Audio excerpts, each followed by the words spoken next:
20 milliards de sites web sont crawlés, donc analysés par les robots de Google chaque jour. 80 000 requêtes sont effectuées chaque seconde par les utilisateurs de Google. Ça fait 6,9 milliards par jour. J'ai fait tout ça de tête, hein. J'ai absolument pas de notes. Ne pensez pas ça. C'est clairement des chiffres hallucinants qui montrent en fait la puissance d'un moteur de recherche. Aujourd'hui, je vais vous expliquer comment ça fonctionne un moteur de recherche concrètement.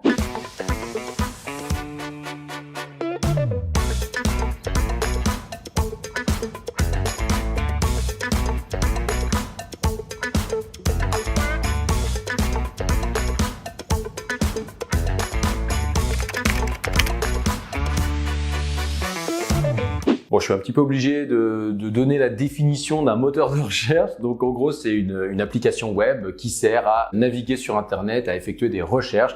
Donc, les internautes inscrivent des termes dans la barre de recherche, que ce soit sur Google, sur Yahoo, sur Bing. Ça existe encore, Bing? Selon des expressions qu'on appelle un mot-clé. Et il y a des résultats plus ou moins pertinents qui sont affichés. Bon, je pense que tout le monde sait ce que c'est à la base qu'un moteur de recherche. Là, je parle de moteur de recherche en parlant spécifiquement de Google, mais on pourrait dire que Amazon a un moteur de recherche. Facebook, LinkedIn, à partir du moment où vous avez une barre de recherche, c'est un moteur de recherche. Sur le site internet de n'importe quelle boutique en ligne, ou même sur le site de My Little Big Web, il y a une barre de recherche, c'est un moteur de recherche. Mais évidemment, je ne vais pas parler de ces micro-moteurs de recherche, je vais principalement parler des gros moteurs de recherche comme Google, pour que vous compreniez pourquoi finalement, quand on tape telle expression dans Google, c'est tel site qui apparaît. Le but, c'est d'essayer de comprendre la mécanique derrière. Puisque 62% des internautes, lorsqu'ils font une recherche sur Internet, ils vont jamais au-delà de la première page de Google. J'avais dit une fois, je l'ai retrouvé dans une interview de je sais pas trop quoi sur le web, j'avais expliqué où est-ce qu'on cache un corps, idéalement,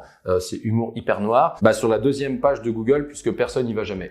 En réalité, c'est toujours vrai. Il n'y a pas grand monde qui va sur la deuxième ou la troisième page de Google. D'ailleurs, lorsqu'on fait du nettoyage de réputation en Amérique du Nord, puisqu'on n'a pas le droit à l'oubli en Amérique du Nord, contrairement à l'Europe, soit on arrive à supprimer le résultat, soit on dit on va le pousser en deuxième, troisième page pour quelque part qu'il nuise plus aux clients, parce qu'on sait très bien que personne ne va jamais sur les 2, 3, 4e pages de Google. Si vous voulez, en tant qu'entrepreneur, bénéficier de la puissance de Google et être en première page, voire en première position ou dans le top 3, parce que je pense que d'ailleurs, top 3, c'est très très bien, il n'y a pas besoin d'être nécessairement premier partout, il faut que vous compreniez comment ça fonctionne pour que vous respectiez les consignes.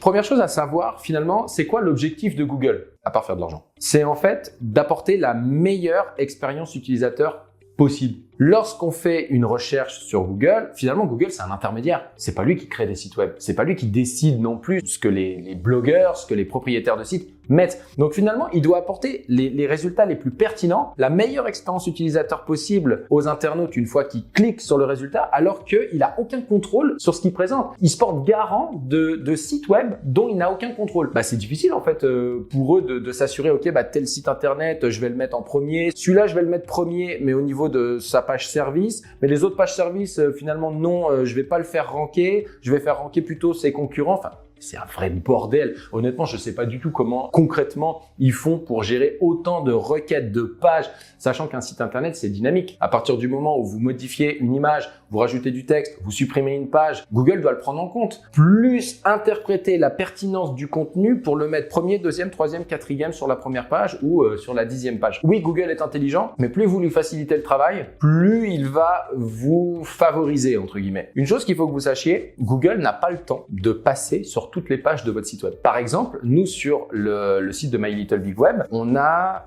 notre section portfolio où on a les différentes réalisations. Eh bien, cette section-là, on l'a désindexée de Google. Donc, on a dit à Google, va pas voir cette section-là, c'est pas la peine de l'indexer dans tes résultats de recherche parce que j'ai pas besoin de toi, Google, pour avoir du trafic sur cette section. Les gens qui visitent le site de My Little Big Web vont voir le portfolio. T'inquiète pas pour ça parce que le problème, c'est que pendant que tu perds ton temps à visiter mon portfolio, tu vas peut-être pas regarder les pages que je veux que tu mettes en avant, comme mes pages services, ma page d'accueil, ma page à propos et surtout mes articles de blog. On indique en fait dans le fichier robot.txt, ok, ça, tu peux l'analyser, tu peux le scroller, ça, c'est pas la peine. Si jamais je fais une mise à jour plutôt majeure, eh bien, je peux là aussi appeler les robots de Google pour leur demander de revenir faire un tour sur ma page. C'est ce qu'on fait la plupart du temps lorsqu'il y a une optimisation SEO, c'est-à-dire une page qui rankait pas bien.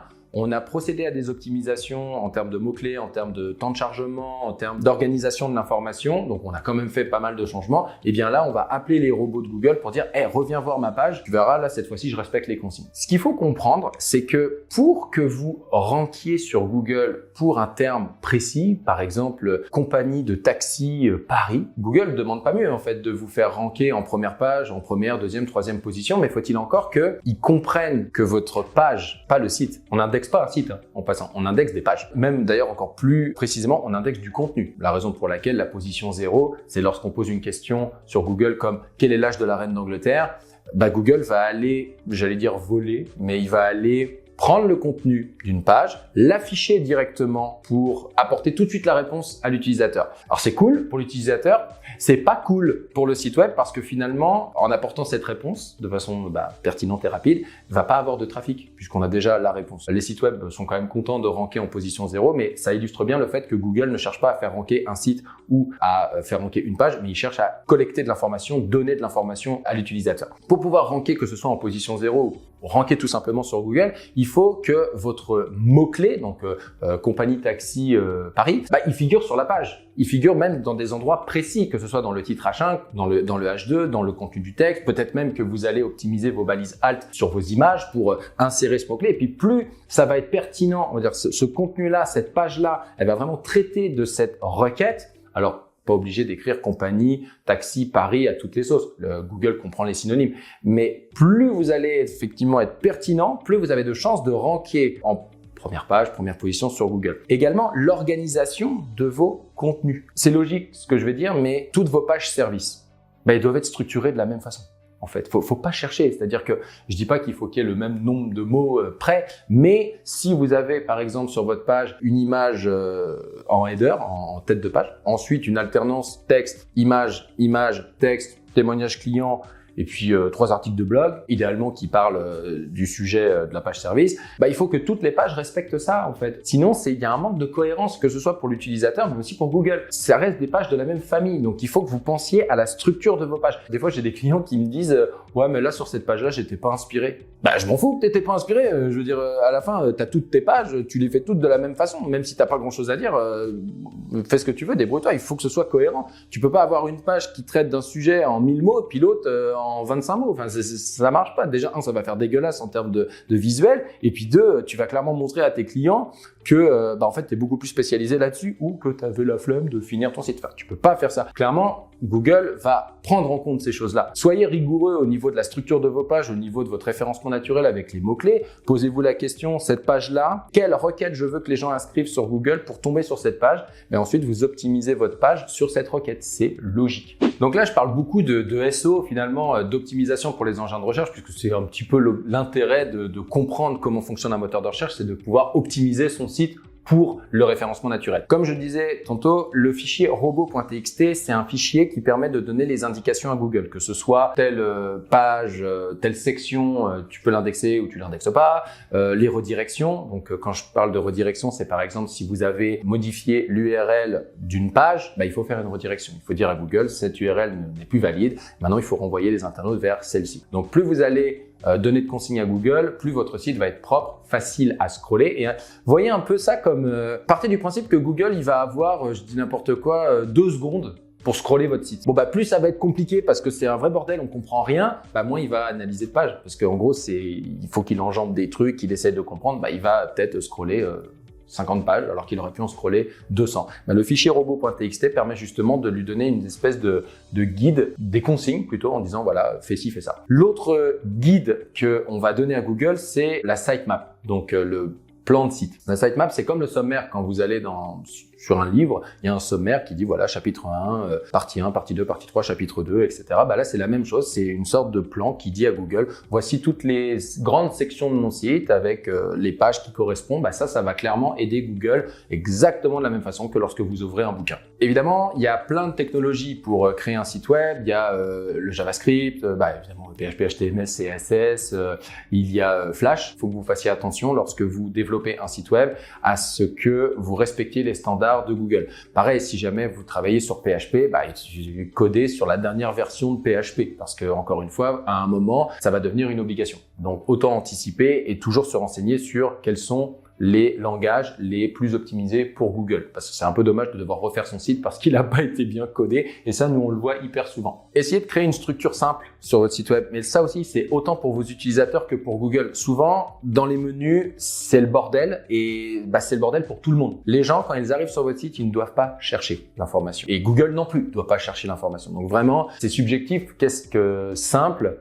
Regardez les sites des concurrents. Est-ce que vous arrivez facilement à trouver l'information? Est-ce que vous-même, lorsque vous tapez une recherche sur Google et que vous arrivez sur votre site, est-ce que c'est là-dessus que vous auriez aimé arriver? Est-ce que c'est sur cette page-là? Si c'est pas le cas, dites-vous que c'est pareil pour votre utilisateur. Réalisez aussi un maillage interne pertinent, c'est-à-dire le maillage interne, c'est les liens que vous faites entre vos différentes pages. Par exemple, vous avez votre page service qui parle, le dentiste, mettons implant dentaire. Donc il a sa page implant dentaire, très bien, et il a un blog. Et sur ce blog, il va parler d'implant dentaire, de blanchiment, de détartrage, peu importe. Et sur chaque article de blog qui va parler d'implant dentaire, c'est clair qu'il faut qu'il fasse un lien vers sa page implant dentaire. Ça s'appelle du maillage interne. Plus vous ferez de liens entre vos pages, plus ça va permettre de montrer à Google, on va dire, la pertinence de tout le contenu que vous mettez en ligne. Parce que chaque contenu que vous mettez en ligne, c'est de la bande passante pour Google. Donc, il n'a pas envie d'indexer des trucs pourris, quoi. C'est-à-dire que si vous mettez du contenu en ligne pour mettre du contenu en ligne, mais qu'il n'y a pas vraiment de pertinence, on ne sait pas trop pourquoi vous parlez de ça, vous n'allez pas ranker sur Google. Mais si vous faites des liens entre vos pages pour montrer à Google, si, c'est pertinent parce que je suis spécialisé en implant dentaire, je fais des articles en rapport avec l'implant dentaire, je fais des liens sur chaque article vers cette page principale, donc fais monter cette page-là ou fais monter un de mes articles si ça te fait plaisir. Ok, Google comprend la pertinence et se dit, ok, ce gars-là, il a l'air quand même spécialisé là-dedans puisqu'il fait pas mal de contenu relatif à ce sujet. Une des choses à surtout pas faire ou faire très attention, c'est tout ce qui va être contenu dupliqué parce que Google déteste le contenu dupliqué. Contenu dupliqué, c'est quoi? C'est finalement le même contenu sur deux pages différentes. Alors, il y a deux sortes de contenu dupliqué. Souvent, ça va être quelqu'un qui a copié votre contenu. Voilà, pourquoi se prendre la tête à être créatif quand on peut prendre celui des autres? Donc, il a copié votre texte, puis il s'est dit, tiens, c'est pas mal, ce qu'il a écrit sur sa page service, je vais le prendre. C'est bon, Josiane, pas la peine de rédiger, j'ai le gars qui l'a fait pour moi.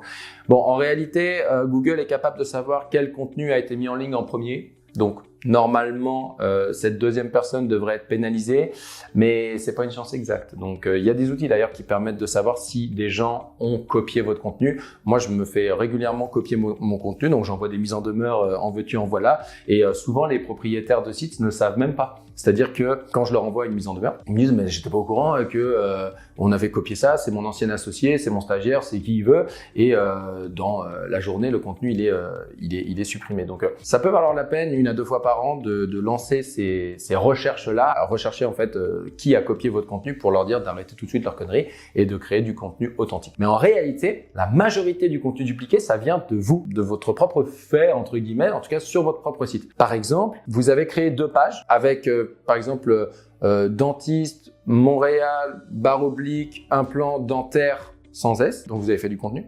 Et vous avez en fait la même page avec implant dentaire avec un S parce que vous vous êtes rendu compte en fait qu'il y avait une faute et en fait vous n'avez pas supprimé l'autre. Donc vous avez en fait 2 pages. Ça c'est du contenu dupliqué. Et Google se dit attends, je vais pas indexer la même page, 2 pages ayant le même contenu. Donc faites très attention, le contenu dupliqué c'est super pénalisé par Google. Il faut savoir également qu'il y a 3 types de résultats de recherche.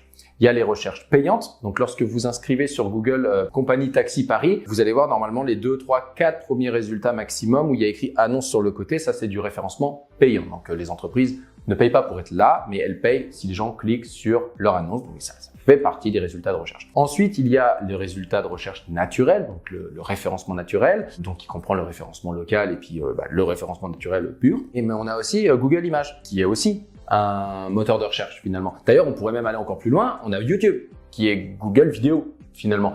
Ça aussi, c'est des moteurs de recherche. Lorsque vous mettez en avant du contenu, que ce soit textuel, image, vidéo, dites-vous qu'en fait, vous devez optimiser chaque contenu selon son moteur de recherche. Donc une vidéo, idéalement, est-ce que vous allez l'optimiser aussi pour qu'elle soit bien référencée sur YouTube? Votre image, vous voulez peut-être qu'elle soit bien optimisée pour Google Images, parce que si vous faites que une optimisation SEO de vos images et de vos vidéos pour le résultat de recherche textuelle, c'est bien, mais c'est incomplet, on va dire. Réfléchissez à ça. Lorsqu'on optimise par exemple une image, on a la possibilité forcément de choisir le titre de l'image plutôt que d'écrire B12134.jpg. Peut-être écrivez un titre un peu plus pertinent avec le mot-clé sans forcément spammer. Il ne faut pas non plus écrire Compagnie Taxi Paris 2, Compagnie Taxi Paris 3.